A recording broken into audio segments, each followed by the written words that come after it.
Bienvenue dans le podcast de Richesse, le pôle de l'économie sociale et solidaire du pays de Saint-Brieuc. Vous découvrirez ici des interviews d'acteurs du territoire qui défendent les valeurs de l'ESS, des initiatives innovantes, des personnes ou des projets inspirants. Aujourd'hui, nous recevons Laurence Falkenstein et Céline Morin, coprésidentes de Richesse. Elles reviennent sur leurs 6 années de coprésidence. Laurence, Céline, quels étaient les enjeux à votre arrivée à la présidence ? Il y avait plusieurs enjeux. Il y avait déjà l'enjeu de remplacer le président fondateur charismatique qui avait été à l'impulsion de Richesse et qui, du coup, ça mettait aussi l'association dans une nouvelle dynamique de gouvernance. Donc, il y avait cet enjeu-là. Et puis, il y avait aussi l'enjeu avec l'arrivée du TAG, parce que c'est arrivé à ce moment-là, l'appel à projet de l'État pour la mise en place de l'incubateur, c'était en 2015. Donc, le temps de répondre, la validation du projet, la mise en œuvre est arrivée à peu près à ce moment-là. Donc, il y avait ces deux enjeux-là, à la fois en interne sur l'animation de la gouvernance et sur le développement des actions de richesse.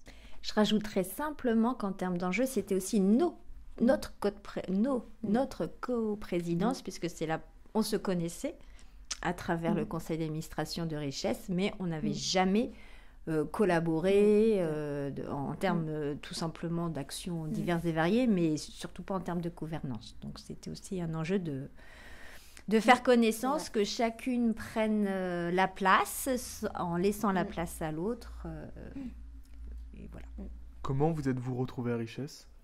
Alors pour ma part, j'ai démarré tout simplement en tant que citoyenne intéressée par le projet quand Richesse était dans les balbutiements avec Dominique Babilotte. Et ensuite, quand je suis arrivée à Famille Rurale, j'ai proposé au conseil d'administration d'adhérer à Richesse. Et donc ensuite, je suis toujours à Richesse en tant que représentante de la Fédération Famille Rurale. Et pour ma part, mon histoire avec Richesse a démarré en 2009, où j'ai été embauchée pour terminer l'étude de préfiguration du montage de l'association. Et donc, j'ai d'abord été salariée de Richesse, avec ma première mission qui était d'organiser l'Assemblée Générale Constitutive, qui était aussi le démarrage de ma carrière professionnelle, donc c'est des moments importants. Et puis, j'ai été salariée de Richesse à mi-temps pendant 2 ans. Et puis, je suis revenue ensuite en tant qu'administratrice, puis coprésidente. Et qu'avez-vous retiré de ces 6 dernières années ? Alors pour ma part, il y a beaucoup de choses parce que moi, c'était aussi le début de ma carrière professionnelle. Donc, j'ai aussi appris beaucoup à titre personnel avec Richesse sur l'animation des collectifs.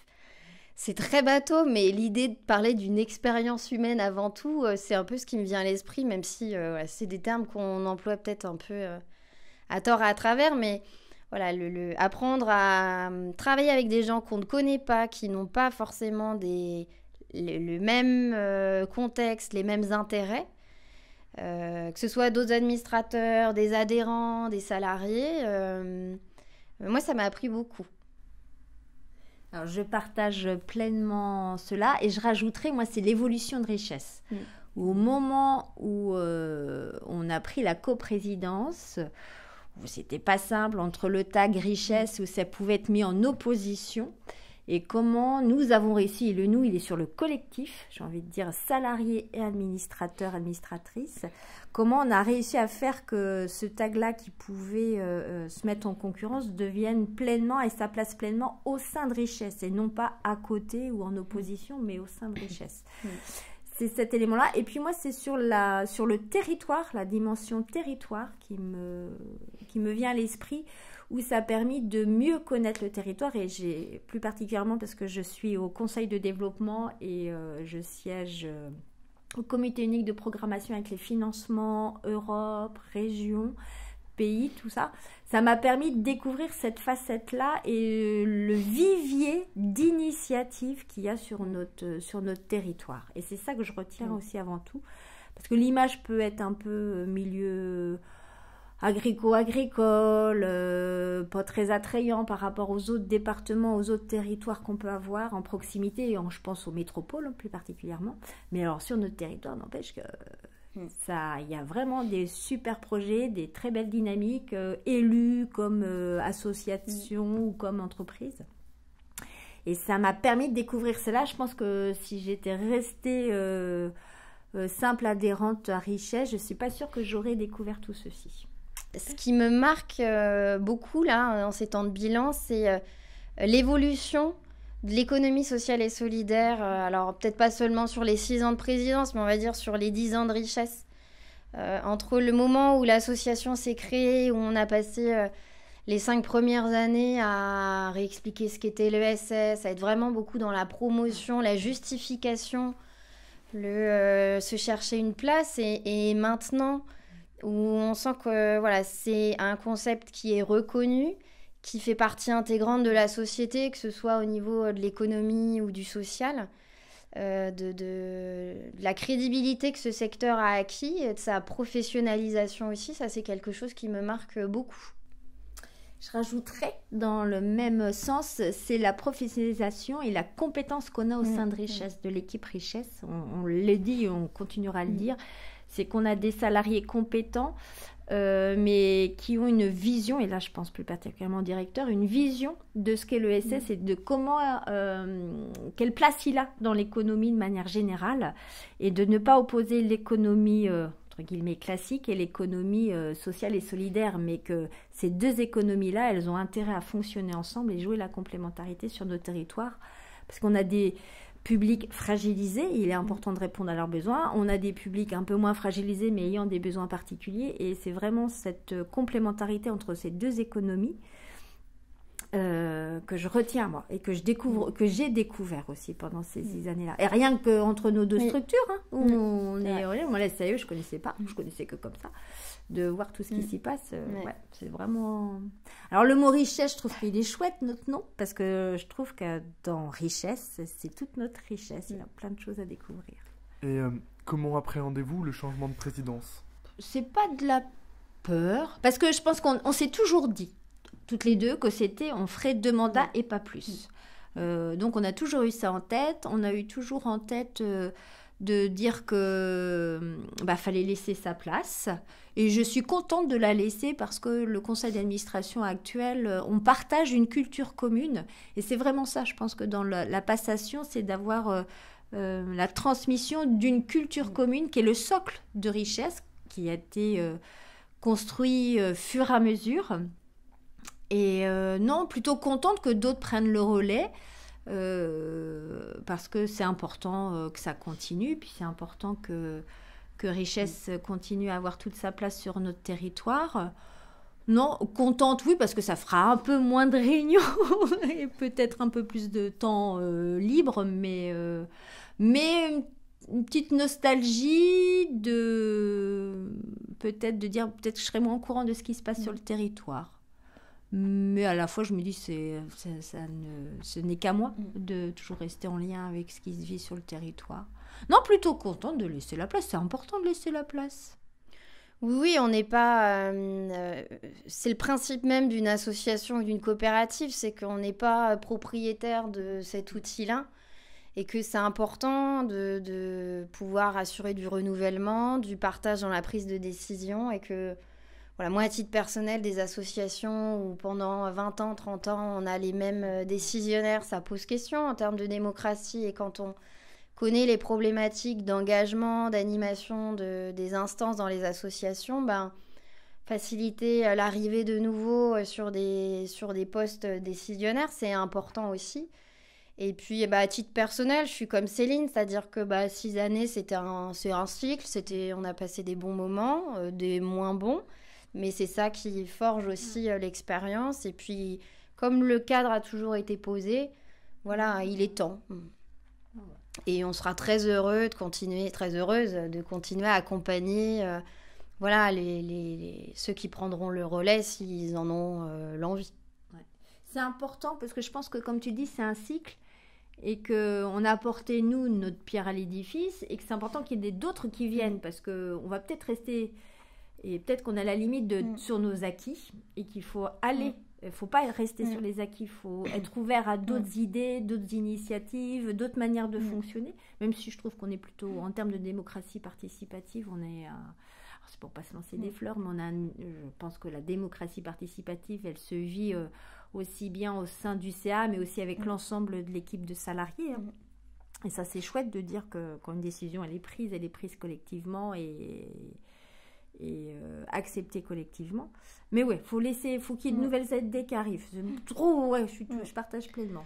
Oui, à Richesse, on aime bien le terme agilité, mais l'agilité, elle est aussi garantie par des nouvelles visions des choses, des nouvelles manières de faire, parce qu'on risque aussi de prendre des habitudes, d'avoir certaines lassitudes qui nous poussent à peut-être pas aller sur certains sujets, alors qu'en fait, ils sont stratégiques. Et voilà, sans doute que le renouvellement et des nouvelles visions des choses permettent ça aussi. Et j'aimerais savoir, quelles sont vos espérances pour la prochaine présidence ? Mais ce que j'attends pour l'avenir, c'est que Richesse continue de tracer sa route, toujours en s'appuyant sur ses valeurs fondamentales que sont le partage, la démocratie, la répartition des richesses, l'intégration du social, de l'environnemental dans l'économie. Peut-être avec des actions qui existent déjà et qui vont se poursuivre, peut-être avec des nouvelles actions. Il y a une belle lancée. Je pense que depuis quelques années, là, et surtout depuis les 3 dernières années, on est sur un lancement. Et l'objectif, c'est la pérennisation avec la culture commune qu'on a construite ensemble. Je pense que c'est ça. C'est sur cette culture commune qu'on a fondée et qui est partagée par l'ensemble des administrateurs et administratrices aussi. Parlez-moi un peu des temps forts de cette présidence. Les moments forts, parce qu'il y en a eu plusieurs, donc on fait des caminaires, c'est des CA où il y a les salariés de Richesse et sur une journée on retravaille les fondamentaux pour voir s'ils sont toujours bien mis en œuvre au sein de Richesse. Et donc je le retiens dans le sens où il y a la place des salariés dans la réflexion, que c'est aussi eux qui portent les choses ensuite. Et puis c'est sur les échanges de débats et d'idées, aussi dans les moments forts, c'est des fois dans nos échanges qui peut, des fois c'était un peu costaud dans le sens où chacun défendait son morceau, ou était convaincu, et qu'à la fin de la réunion, on a dit, en fin de compte, ce que je racontais, j'avais peut-être pas pris assez de hauteur, ou etc. Donc ça, je me souviens de CA où, il y avait des belles envolées, et j'en étais la première aussi à le faire, mais en ressortant en disant, mais non, en fin de compte, ma petite cocotte, peut-être regarder ce qu'en pensent les autres, et voilà, je pense que c'est ces temps-là. Et le départ de Dominique, et de revoir Dominique à l'Assemblée Générale cette année. Je trouvais vraiment ça chouette. Moi, j'ai pas de moment spécifique. Alors, je me souviens de l'AG où, on n'a pas été nommé puisqu'on a été nommé au conseil d'administration suivant, mais de l'AG où Dominique a rendu son tablier. Les temps d'AG, alors c'est une réponse un peu classique, mais ça reste des moments forts parce qu'il y a quand même un peu de pression sur les informations qu'on transmet. On espère toujours qu'il y a un peu de monde, qu'on arrive à être, à faire des beaux moments, à faire des temps forts, et en général c'est plutôt des moments, des bons moments. Mais après, sur les moments qui me restent en mémoire, c'est plutôt des moments un peu diffus où effectivement, des fois, ça part un peu dans tous les sens, ou des moments informels en fin de bureau ou en début de CA où on peut déconner un peu, ou ça se rentre un peu dedans parce qu'effectivement, on n'a pas toujours les mêmes avis. En fait, c'est plutôt ces temps-là informels, mais qui font que on a du plaisir à être ensemble, on se connaît. Donc, on sait aussi jusqu'où on peut aller ou pas, et c'est le vrai plaisir d'avoir des échanges sain, direct et constructif. Et un peu de sensationnel. On peut dévoiler qu'on s'est beaucoup envoyé de photos de chats par mail pendant toutes ces années, et que ça reste marrant. Voilà, on n'ira pas plus loin sur le sensationnel, que ce soit dit. Est-ce que vous avez un dernier mot un mot de la fin. Dire quand même que on peut s'auto-complimenter, parce que je trouve qu'on a été un binôme fantastique. Enfin, moi, j'ai vraiment découvert Céline, parce que comme elle le disait tout à l'heure, on se connaissait pas. Ça a été un modèle pour moi aussi, parce que, mais si, moi je suis arrivée, j'avais à peine 30 ans, et des modèles de femmes en responsabilité, je les ai beaucoup cherchés au début, j'en ai peu vu. Donc Céline, c'en était. Voilà. Et qu'on a trouvé, sans se le dire, une manière de fonctionner, une répartition des tâches sans vraiment se dire les choses, mais ça a toujours bien fonctionné. Et ça, c'était un grand plaisir aussi au quotidien. Merci. Ouais, je partage vraiment. C'est vrai que la coprésidence peut faire peur. Et pour en faire la promotion dans d'autres milieux, on dit oh non, c'est pas le truc qui tient la route. Et à chaque fois, je donne notre exemple. Et je vis aussi une coprésidence au sein du conseil de développement avec Jocelyne. Et non, ça tient la route quand je pense qu'on a... Alors, l'intelligence collective, elle n'est pas propre à nous, mais je pense qu'on a une intelligence collective pour laisser la place à chacune. Et on sait très bien quel domaine dans lequel maîtrise les sujets. Et donc, on laisse la place à l'autre. Moi, je te laisse la place sur des sujets que je ne maîtrise pas. Je me dis, c'est même pas la peine. Donc, chouette. Et puis, ouais, je pense que c'est vraiment une expérience, comme tu disais tout à l'heure, humaine. Alors, ça peut paraître bateau, mais si, avec toi, mais avec les autres administrateurs, moi, je pense que... Oui. Les vieux briscards associatifs ou les vieux briscards qui sont issus du milieu politique, j'ai revu ma position vraiment et donc c'est ça que je retiens aussi. C'est notre coprésidence et la découverte de personnes qui me font changer d'avis sur certaines positions que j'avais. Voilà. Mais je kiffe aussi Laurence sur co-gérante de la CAE.